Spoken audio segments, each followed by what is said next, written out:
US of A, home of the free, home of the brave, and home of the most serial killers per capita. And today, we're going to be talking about one of the worst. He's known by many names, almost too many to list. So, we're just going to call him by his real name. A name that sends chills down the spines of many in the 1970s. We're talking about Ted Bundy. But before we get into the nit and gritty of Ted's murders, let's look into the past. The past of one of the worst serial killers in US history. Hello everybody, and welcome to the Dark Hour. I do want to say before I get into it, this is also going to be a podcast. So either if you're watching it on your podcast streaming service, you should totally check out my YouTube channel. You can see my beautiful face. And if you're watching it on YouTube and you prefer to see it as a podcast, I'll be linking it all down below, but you can go over there and totally however podcasty things work and follow me there. Theodore Robert Cowell was born November 24th, 1946, to a single mother, Eleanor Louise Cowell, who went by Louise. Ted was born at the Elizabeth Lund Home for Unwed Mothers in Burlington, Vermont. His father's identity was never confirmed. Some speculated that Sam Cowell, Eleanor's abusive father, might have fathered Ted. The first 3 years of Ted's life was spent in Philadelphia with his grandparents, Sam and Eleanor Cowell, who raised Ted as their own son. He eventually discovered that his sister was actually his mother after a cousin showed Ted a copy of his birth certificate calling him a bastard since he was born out of wedlock. But it was also stated later by Ted himself that never happened, and he eventually found out on his own. Ted's grandfather, a person that Ted stated that he respected and looked up to, was also a tyrannical bully and a bigot. He hated blacks, Jews, Italians, Catholics, basically everybody. Sam also openly beat his wife and the family dog.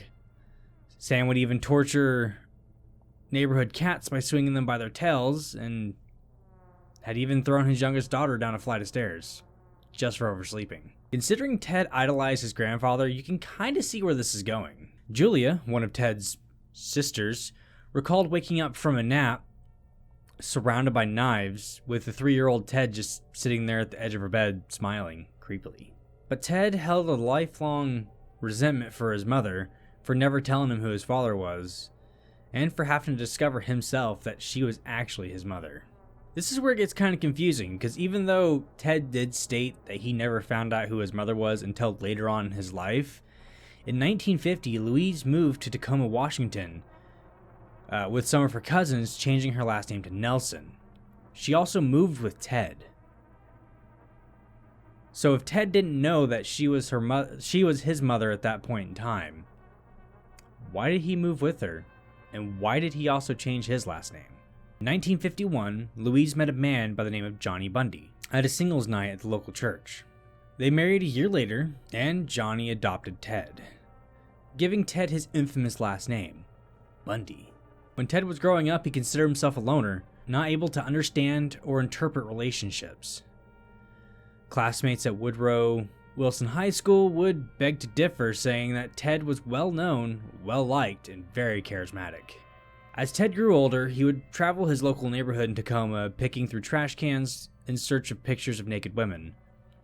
He would also consume large amounts of alcohol and look for windows that were open to watch women undressing or, quote, whatever could be seen. The only athletic thing that Ted was good at was downhill skiing, which he pursued very enthusiastically, using stolen gear and forged lift tickets.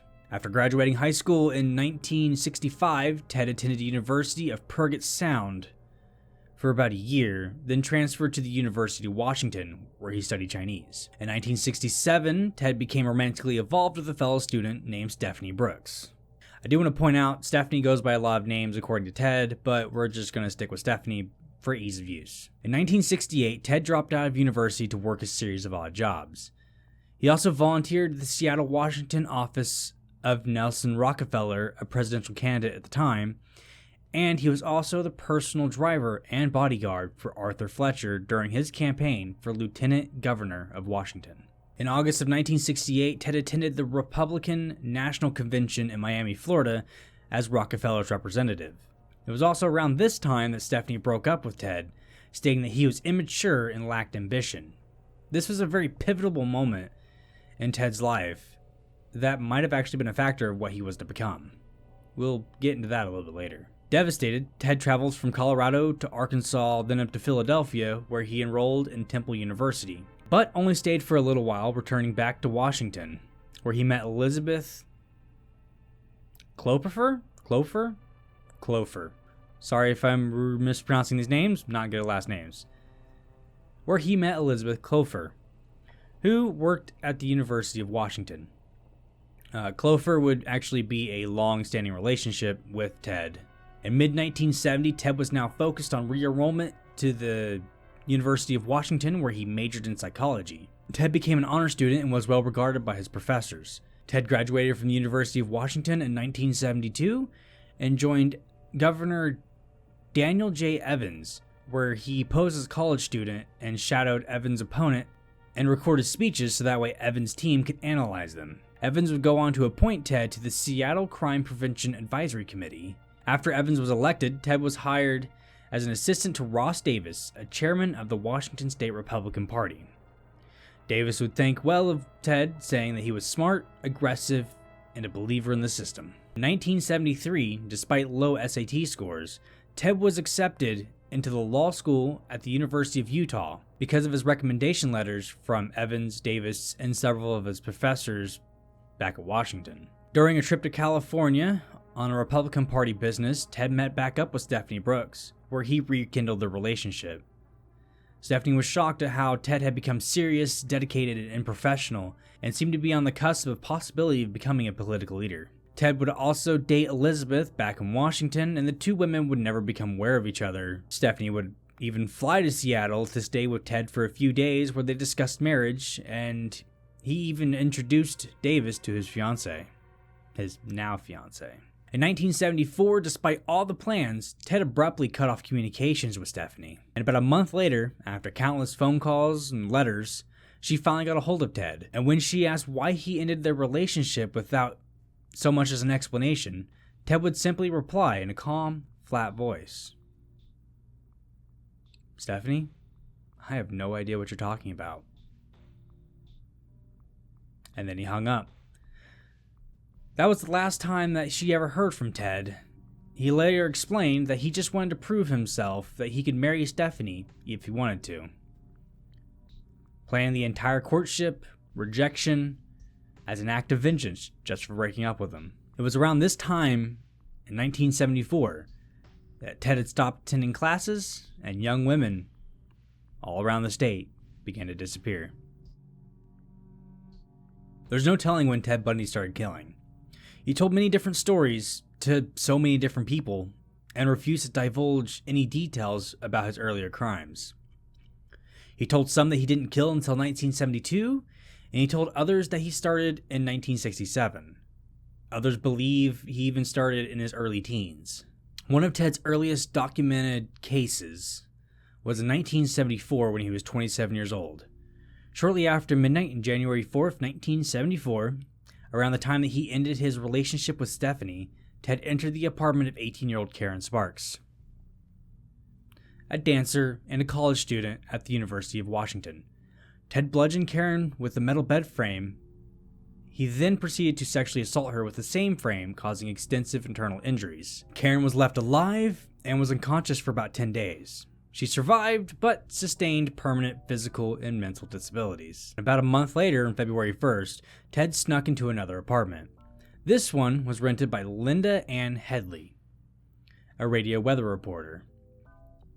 He beat her unconscious, dressed her in blue jeans, white shirt, and boots before carrying her away to do God knows what with her. Female college students began to disappear at an alarming rate of about one a month, and people couldn't seem to figure out why. See, back in the 1970s, the study of forensic science was still in its early infancy, and Ted was well versed in covering his tracks, making it almost impossible for his crimes to be tracked back to him. Fast forward to March 12th, a student named Donna Gail Manson disappeared from Evergreen State College in Olympia, about 60 miles southwest of Seattle. Donna left her dorm to attend a jazz concert, but would unfortunately never arrive. Then on April 17th, Susan Elaine Rancourt was on her way back to her dorm from an advisors meeting at Central Washington State College in Ellensburg, about 110 miles southeast of Seattle. 2 female students later came forward and reported seeing a man wearing an arm sling asking for help carrying a load of books to his Volkswagen Beetle. Unfortunately, Susan was the unexpected victim to help our manipulative murderer. Another one, on May 6th, was a Miss Roberta Parks. She left her dorm in Oregon State University about 260 miles south of Seattle and was never seen again. The reason why I'm pointing out these victims is to show that Ted was very smart when it came to picking his victims. Most were far from the city that he lived in, and they had very little in common, which made it hard for investigators to connect 2 and 2 together. Typically with a serial killer, they have a very standard modus operandi. Either they have the same hair color and height, they have the same eye color, they're around the same age. The only thing for Ted was they were college students. The one thing that Ted was good at was manipulating his victims by playing a victim himself. Either having his arm in a sling or by walking on crutches and asked to help move objects to his car. Most accepting to help, once they got to the car, Ted would knock them unconscious and then take them somewhere else to murder and defile the corpses afterwards. Sometimes he would return to the corpses over the course of a few days or a few weeks till the bodies were either too decayed to perform upon or had been eaten by the wildlife and were not of use to him anymore. Fast forward a few years, and Ted worked at the Department of Emergency Services, a government-ran agency in search for missing women, where he would meet Ann Boone, someone who would also play an important role later in his life. On July 14th, Ted would later visit Lake Samarish State Park in Washington, and was witnessed by multiple people as an attractive man wearing a white tennis outfit who had his left arm in a sling with a light British accent. He was going around introducing himself as Ted and was asking for help to unload his sailboat. One woman would go to help Ted but would flee whenever she realized there was no boat. People later witnessed Ted seeking help from Janice Ott and watched as she left the beach with him, never to return. 4 hours later, Denise Nusland left a picnic to use a restroom and never returned.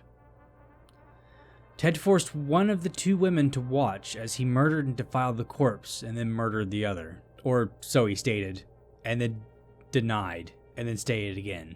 It was this moment of broad daylight bravery that would start to be one of Ted's undoing, as police had a very detailed description of Ted and his car. A sketch of Ted was aired on TV, and everybody that Ted had known, from coworkers to past professors, reported Ted as a possible suspect. Unfortunately, the detectives at the time were also receiving about 200 other possibilities per day, and thought it unlikely that a clean-cut man with no real criminal record could possibly be the man behind the disappearances.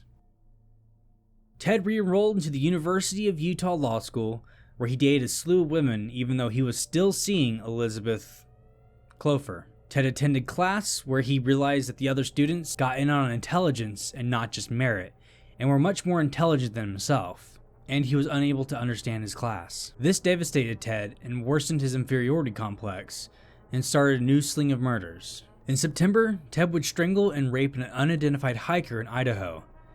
He would then proceed to take pictures of the corpse while he dismembered her. Ted even recalled that he had taken care of the bodies of his newest victims, including shampooing their hair, changing their clothes, even applying makeup to them. But it was around this time that Ted had become pretty careless and started to let a few victims slip from his grasp. And in November, detectives would get a clearer picture of Ted after interviewing some of his escaped victims. And Ted Bundy would rise a little higher on the police's radar. But with no physical evidence, there was still nothing really to link him to the crimes. In 1975, Ted shifted his crimes from around the Utah area to Colorado, where he would abduct his victims from ski resorts with his tried and true broken arm or leg technique. He would then proceed to beat them in the head with a blunt object, and he even stabbed some of them. He would then dump them in the wilderness. He would even visit some of the bodies of his victims up to a few weeks later. In September 1975, Ted was baptized in the Church of Jesus Christ of Latter-day Saints. And things seemed to stop right there. In Washington, investigators were baffled that the murder spree had abruptly ended just like it had begun. In order to make sense of all the data and testimonies, they decided to compile a database. After creating many different lists compiled of information gathered from friends and families of the victims, information about the Volkswagen owners named Ted, and known sex offenders, amongst many more. Out of thousands of different suspects, Ted Bundy became the name at the top of their lists. It was around this time that investigators had been notified that Ted had just been arrested in Utah. On August 16, 1975, Ted was arrested after seen cruising a neighborhood in the early morning hours and then fleeing at high speeds when he seen an officer. When the officers searched Ted's car, they seen that the passenger seat had been removed and that there was a collection of many different items, including a ski mask, another mask fashioned out of pantyhose, a crowbar, handcuffs, trash bag, rope, and an ice pick.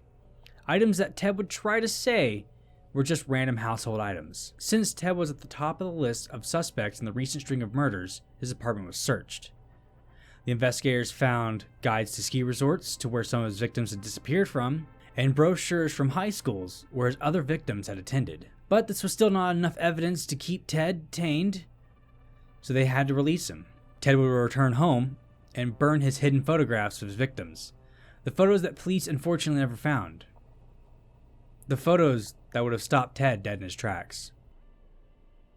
On October 2nd, 1975, Ted was tried and found guilty for aggravated kidnapping of one of his victims back in 1974, but was released again after his parents paid the $15,000 bond. February 1976, Ted once again stood trial for the kidnapping of his 1974 victim, where he was found guilty again. In June 1976, Ted was sentenced to 15 years in prison. But our story doesn't end here. Far from it, to be clear. On June 7th, 1977, Ted was transported to Aspen, Colorado for a preliminary hearing on the same case, where he elected to be his own attorney, which excused him from wearing handcuffs or leg shackles. During a recess, Ted asked if he could visit the library so he could research the law to better defend himself. When he arrived at the court library, he went around a bookcase out of sight from the guard and then jumped from the second floor window. Police would set up roadblocks, but Ted would elude everyone by hiking through the mountains. 6 days later, he stole a car, but was pulled over for reckless driving. Back in court, Ted was put back into jail, where he would plan another escape after he obtained floor plans to the jail. This is where Carol Ann Boone comes into play, because she smuggled in the necessary supplies that Ted would need to cut a hole into the roof of his jail cell. And on December 30th, 1977, while most of the jail staff were on Christmas holiday, Ted made a break for it, and with little stopping him, he was once again a free man. After stealing a car, he headed east, but the car would later break down in the mountains. A passerby would give Ted a ride into town where he would catch a bus to Denver. The jailers would not discover Ted's disappearance for another 17 hours. By this time, Ted was already in Chicago. From Chicago, Ted traveled by train to Michigan, where he stole a car and drove to Georgia. He then hopped on a bus and arrived in Tallahassee, Florida, where he came up with the alias Chris Hagen and rented an apartment near Florida State University. Ted intended to find a stable job and lay low, thinking that he would be able to remain in Florida indefinitely as long as he refrained from any criminal activity, but reverted to his old ways of shoplifting and stealing wallets from shopping carts at local grocery stores after his one application that he put in fell through. In the early hours of January 15th, 1978, Ted broke into the Florida State University sorority house, Chi Omega, by entering through the back door that had a faulty lock, where he beat and assaulted 5 women and only ran away because he seen headlights outside. Only 2 of the 5 victims would survive. On February 12th, Ted fled west towards the Florida Panhandle and was pulled over in Pensacola after the plates in the vehicle that he was driving came back stolen. When Ted was told that he was under arrest, he would kick out the legs of the officer and took off on foot, where Ted would be tackled and would fight over the police officer's gun before he was subdued and finally arrested. In the stolen vehicle, there were 3 IDs that belonged to the sorority victims, 21 stolen credit cards, and a stolen TV. The officer transported Ted to jail unaware that the suspect that he had in his back seat was the same man on the FBI's top 10 most wanted list. In June 1979, Ted stood trial for the Chi Omega murders, and as always, defended himself trying to debunk all the evidence that was brought in front of him. But it's hard to debunk your teeth marks on your victims. The jury deliberated for 7 hours before convicting Ted of the sorority murders on July 24th, 1979. 6 months later, another trial took place for the abduction of Kimberly Leach, and he was also found guilty. On February 10th, 1980, Ted was sentenced to death by electrocution. I'm not asking for mercy, for I find it somewhat absurd to ask for mercy for something I did not do. So I will be tortured for and will suffer for and receive the pain for that act. But I will not share the burden for the guilt. This court, independent of, but in agreement with, the advisory sentence rendered by the jury, does hereby impose the death penalty upon the defendant Theodore Robert Bundy. While waiting for his execution, Ted confessed to 36 victims, but was estimated to be more likely to be in the hundreds, ranging from 1974 to 1978. Ted was considered to be one of the most prolific serial killers in U.S. history. He was organized and smart when it came to his murders. He used his knowledge of law to elude the law, from keeping his crime scenes clean of any fingerprints and the fact that his victims were geographically far from each other, making it hard for investigators to connect them to each other. But when he had the chance to hide and stay out of jail, he couldn't help his desires, which would eventually become his downfall. Now, I'm not going to say that you liked the video, but if you liked the video, please like the video. And if you're not already subscribed, please consider subscribing. I currently upload about once a week, minus holidays. And linked down below will be links to different podcasts if you prefer to get this in podcast form. And if you have any serial killers or murderers that you would like to see a video on or a podcast on, let me know down below in the comments. And as always, I'll see you all in the next darkest hour.